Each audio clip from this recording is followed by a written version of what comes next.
Aquestes figueres, quan vaig arribar aquí, eren ben mortes. I jo ho vaig dir a en Joan, som no surt a qui en sap més de l'O, i ell va dir, no passis pena, jo vindré, te'n mostraré com ho fan i ens aclarirem. I sí que va arribar i ens va veure, va dir, aquestes figueres tenen més de 200 anys, són de romanticisme, per tant. I ell me va mostrar sa manera, diu, mira aquesta branca així, aquí hem de fer això, aquí hem de fer allò, i jo ho crec que ens van fer viure, i aquell any ja me'n van fer de figues. Ara dormen, ara estan com a molt seques, però hi ha molta vida encara dins que corre, i això, en venir més de juliol a agost, se'n van per avall i a la banda de Bages, allà on van carregades de figues.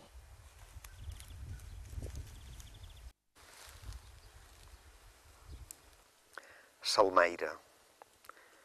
Perquè hem lluitat per arribar a ser un poble, perquè hem viscut per construir una pàtria, perquè hem estat vilipendiats pels nostres, perquè estimam de bé la llengua i l'illa.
Un tal Walser ha vingut caminant a sa figuera verda i ha demanat confús on és la neu. Li he explicat que Menorca mai no fa prou fred i les nostres muntanyes només són pujols. Ha somrigut benèvol, hem anat, a passejar en silenci i ha intuït, content estranyes formes en els núvols. Ha besat un ullastre acaronat, una paret i en veure les figueres que tenen 200 anys emocionat, s'ha llevat el capell per fer una reverència i ha dit, són ben iguals que les que hi ha a la Bíblia. Mentre tornaven m'ha contat que escriu una història difícil sobre uns germans Tanner. Asseguts a l'aljub hem vist pondre's el sol. Tenia els ulls molt blaus i el pensament molt lluny.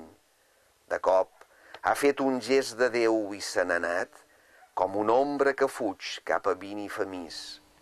Quan passava espectral amb paraigua pels horts, plens de fruita, cap gos s'ha atrevit a lladrar.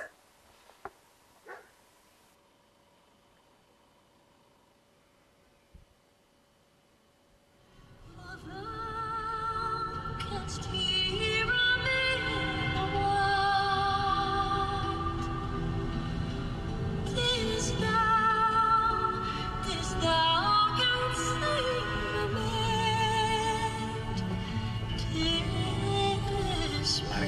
Saps quan?